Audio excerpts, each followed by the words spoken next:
En esta mesa tenemos a el compañero Rusel Peda de la Asamblea de Defensores del Territorio Maya de Yucatán, MUCH Ximbal. Pues muy buenas tardes para todos los presentes. Mi nombre es Rusel Peda Ocampo, soy de la comunidad de Tikul en el estado de Yucatán. Vengo en representación de la Asamblea de Defensores del Territorio Maya, MUCH Ximbal, que significa Caminando Juntos. Bueno, pues les quiero comentar que esta asamblea, que como asamblea tenemos año y medio de trabajo coordinado en más de 25 pueblos y comunidades de la península. En esta asamblea somos hombres y mujeres mayas que defendemos nuestro territorio. Uno de los pensamientos que nos reúne como asamblea es que la tierra ni la vendemos ni la rentamos.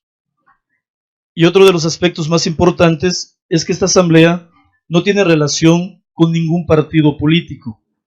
En ese sentido, nosotros no negociamos el territorio, tampoco negociamos la dignidad. Al contrario, nosotros denunciamos las políticas públicas que promueven el despojo de nuestro territorio. Denunciamos la cantidad de megaproyectos que han estado autorizándose para la península de Yucatán, especialmente para el estado de Yucatán, donde nosotros estamos viviendo.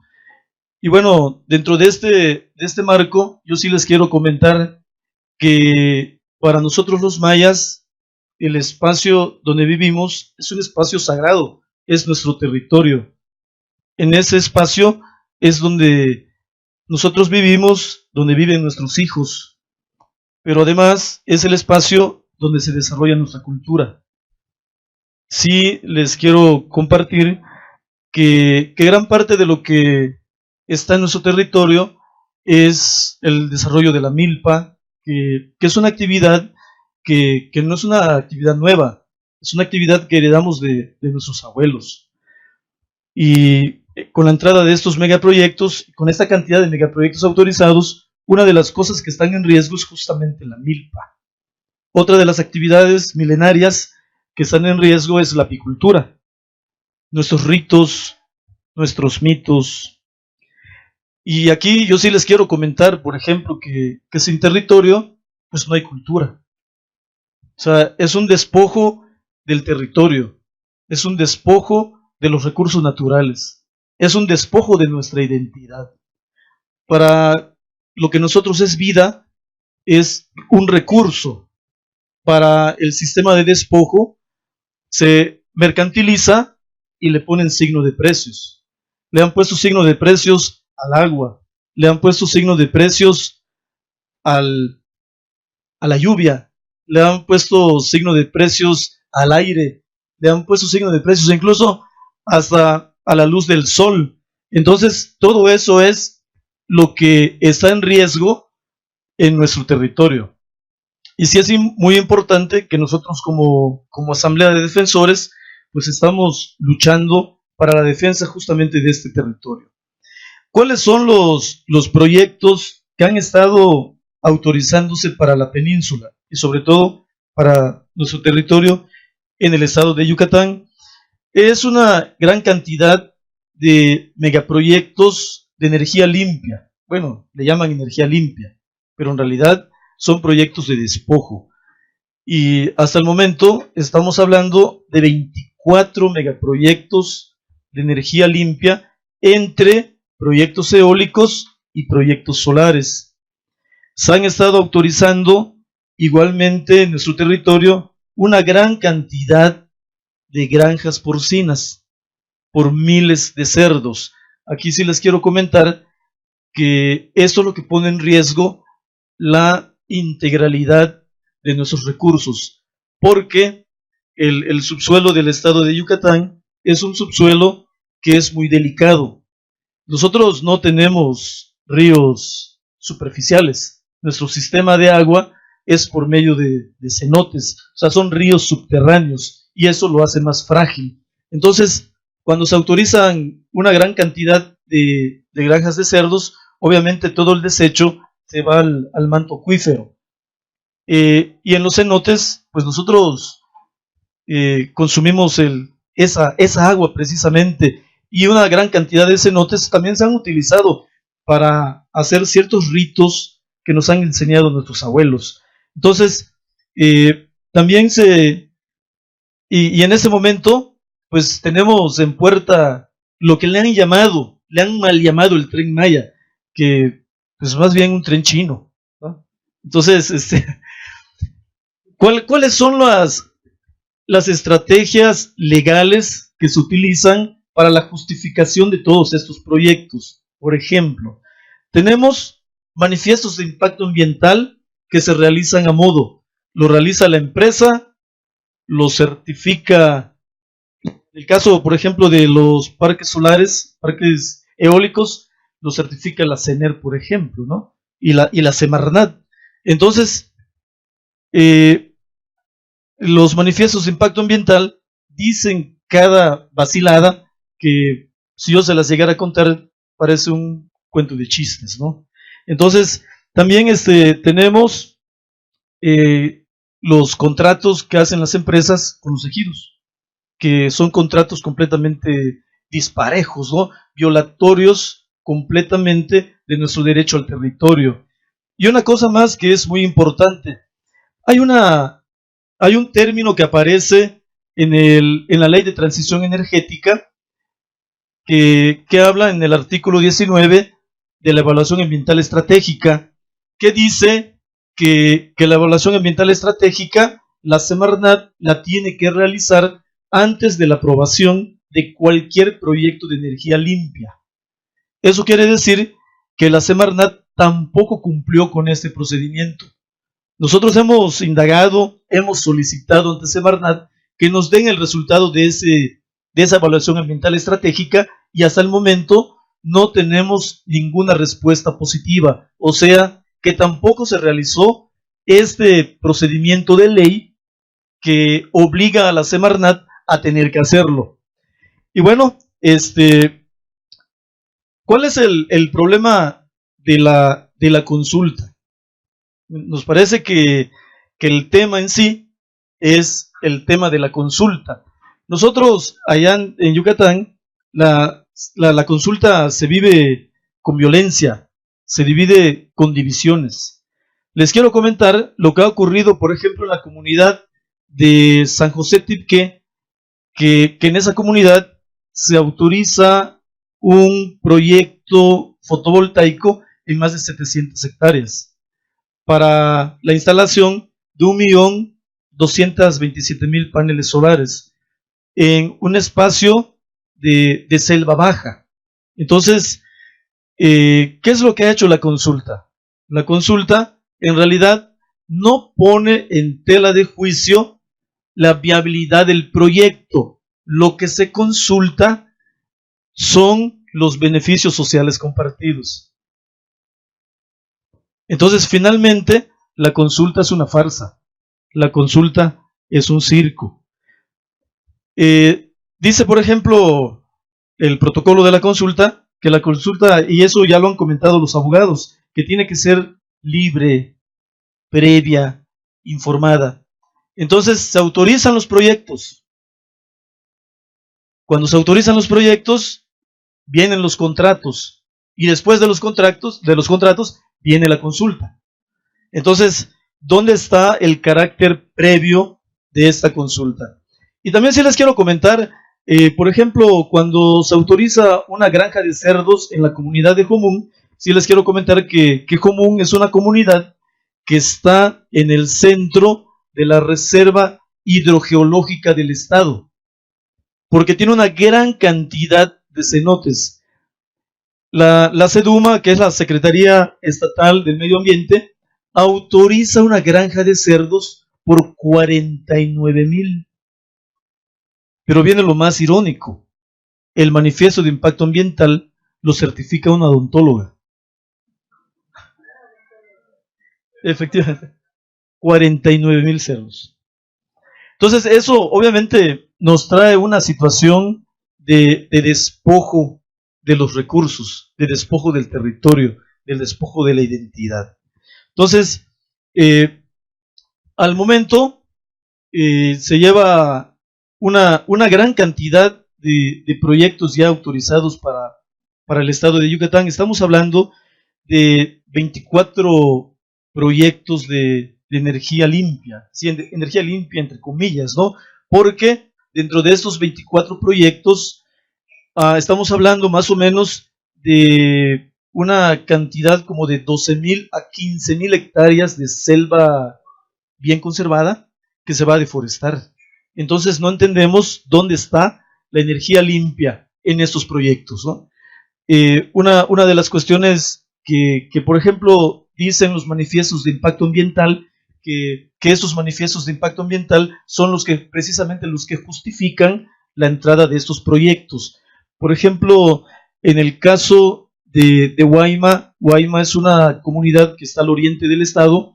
Allá se autoriza un parque solar de 991 hectáreas para instalar 1,047,000 celdas solares. Estamos hablando de una cantidad inmensa de paneles solares. ¿Cuál es el problema? El problema es que esas 991 hectáreas son bien conservadas de selva.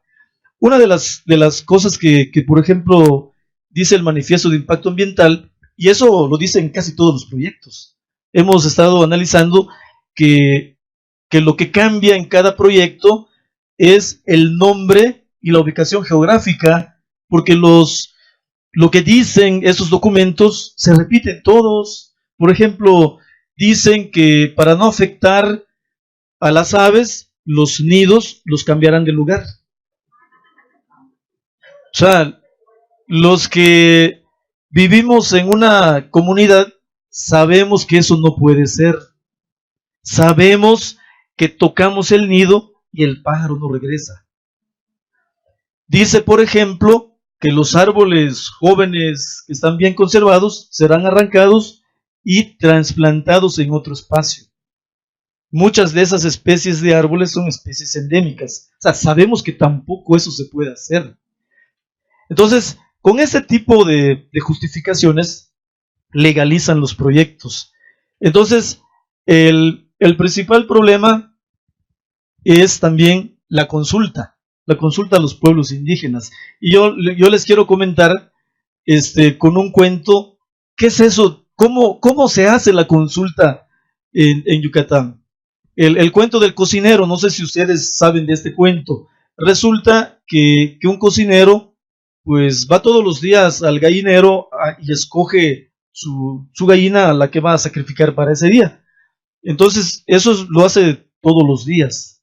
Entonces llega un momento en que el cocinero le empieza a remorder la conciencia de que ha matado muchos animales. Y dice, pues bueno, ahora les voy a consultar a las gallinas. Entonces cuando llega, escoge a la gallina y le pregunta, bueno, gallinita, ¿tú en qué guiso quieres ser cocinada? Bueno, la gallina escoge el guiso y finalmente la mata, ¿no? Y la sacrifica para hacer el guiso. Y eso lo hace todos los días. Y una gallinita observando, y le llega su turno. Y le pregunta, gallinita, ¿tú en qué guiso quieres ser cocinada? Es que yo no quiero ser cocinada, yo quiero vivir. Es que eso no está en consulta. Lo único que está en consulta es en qué guiso quieres ser cocinada. Entonces me parece que eso es justamente lo que pasa con las consultas. La viabilidad del proyecto por la inversión muy grande no está a discusión. Lo que está a discusión son los beneficios sociales compartidos. Y la gente muchas veces en la comunidad no sabe que gran parte de lo que se discute en esos beneficios sociales compartidos son derechos que nos deben garantizar desde la Constitución. Por ejemplo, dice la gente, es que queremos un hospital. Pues bueno, tenemos derecho a la salud, que está consagrado en la Constitución. La gente dice, por ejemplo, es que queremos ampliación de la escuela. Bueno, pues tenemos un derecho que se llama derecho a la educación, que está consagrado en la Constitución. Entonces, juegan las empresas y el Estado juega con ese tipo de cosas.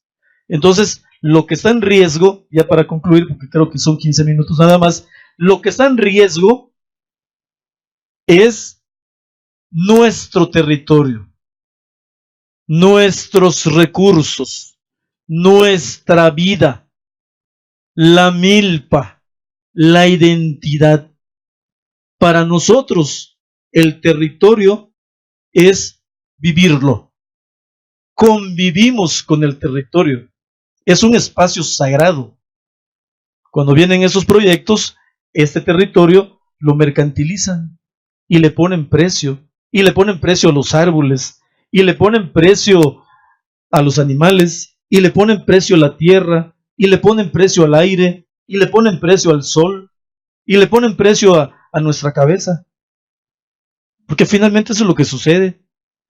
Y entonces las consultas finalmente vienen a legalizar, o sea, se hace todo un entramado de estrategias por parte del Estado y por parte de las empresas para que finalmente esos proyectos sean justificados legalmente. Y ya para terminar, yo sí quiero comentar lo que sucede con la consulta actual sobre la ley de derechos y cultura indígena. Por ejemplo, en la convocatoria del INPI hay 16 temas para discutir. Por ejemplo, en nuestro caso, la consulta va a ser el 27, o sea, de aquí a 2 días. Y solamente se tiene un día para discutir 16 puntos de una agenda amplia como pueblos indígenas. O sea, no entendemos la lógica de esa consulta. En el estado de Quintana Roo, que también será el día 27, y es solamente un día. Se va a hacer en Felipe Carrillo Puerto. Aquí hay una manipulación terrible. Nos circularon, por ejemplo, una minuta de acta que los funcionarios del INPI están utilizando y con eso están visitando las comunidades. ¿Qué es lo que dice la minuta? Pues dice, reunidos en la comunidad tal, el día tal, se da por informada a la comunidad de que se está realizando un proceso de consulta sobre la ley de derechos y cultura indígenas y reunidos en el local tal se certifica, cuando en realidad lo que hacen los funcionarios del INPI, llegan con la autoridad, les firma, buscan la firma de alguna gente más y con eso se está garantizando que se está cumpliendo con la etapa informativa, cuando sabemos que eso no es cierto. O sea, no entendemos todavía la lógica de esta consulta. ¿Cómo es posible que vayamos a discutir 16 puntos delicados de nuestra forma de vivir en un foro? Esto es una burla, esto es un atraco, eso también es parte del despojo. O sea, para nosotros, lo que se está haciendo con esta consulta es la legalización de lo que ya está decidido. Y aquí vemos una contradicción muy grande. Por ejemplo, en la ley de creación del INPI del 8 de diciembre del 2018, dice claramente que nosotros somos sujetos de derecho público, cuando el artículo 2 dice que somos entidades de interés público. O sea, que hay una contradicción muy grande. Entonces, lo que se está buscando con esta consulta es tratar de poner en el mismo sentido la ley de creación del INPI con el artículo 2. Entonces es algo que ya está elaborado, es algo que ya está listo, ya está cocinado. Entonces, ¿por qué nos quieren engañar? Entonces, esta consulta amañada, esta consulta desinformada, pues viene a ser una estrategia más de la estrategia de despojo de nuestros pueblos, ¿no? Y es una estrategia de despojo, vuelvo a repetir, de nuestro territorio, de nuestra identidad, de nuestros recursos. Y viene fuerte la cosa con este tren chino que viene, por ejemplo. Dicen que va a pasar por la selva de Calakmul, que es una reserva que es la segunda más grande del continente americano, después de la reserva del Amazonas. Y dicen que no se va a cortar ningún árbol. Entonces, a lo mejor, la cuarta transformación nos va a salir con la sorpresa de que va a ser un tren volador. por eso no se va a cortar ningún árbol. Y dicen, por ejemplo, que no se va a majar ningún animal después. Entonces estamos pensando que nos van a dar la sorpresa, va a ser un tremolador. Eso es lo que está pasando en la península. Es una situación muy complicada, es una situación muy compleja. Las comunidades, gran parte de las comunidades no tienen acceso a este tipo de información, y nosotros como Asamblea de Defensores del Territorio Maya, el trabajo que tenemos es un trabajo grandísimo, es un trabajo titánico por la gran cantidad de proyectos que se están autorizando. Entonces, el reto es llegar a las comunidades, compartirles la información y hacer estrategias de defensa de nuestro territorio. Muchísimas gracias. Sí, bueno, yo creo que es muy importante hacer las aclaraciones pertinentes del tema. Yo creo que en lugar de estar hablando de un derecho a la consulta, tenemos que hablar del derecho a la autonomía. En un marco de una verdadera autonomía, no necesitamos que ninguna institución de gobierno nos venga a consultar. Las decisiones las debemos de tomar nosotros, y que esa decisión que nosotros tomemos sea vinculante. O sea, que se respete esa decisión en un marco de una verdadera autonomía. Yo creo que más que hablar del derecho a la consulta, hay que hablar de que se nos garantice y que se respete el derecho a la autonomía, ¿no? Bueno, pues un poco siguiendo con el mismo tema, ¿no? Me parece que la cuestión o el cambio no se va a dar por decreto. Y en ese sentido, yo les quiero comentar cuál ha sido la experiencia del trabajo que tenemos como asamblea y cuál ha sido la fortaleza que tenemos como asamblea igual. Fíjense que primero identificamos que ha habido un proceso externo de despojo de la identidad. Entonces, cuando hay un despojo de la identidad, pues ya no tienes el sentido de pertenencia al territorio.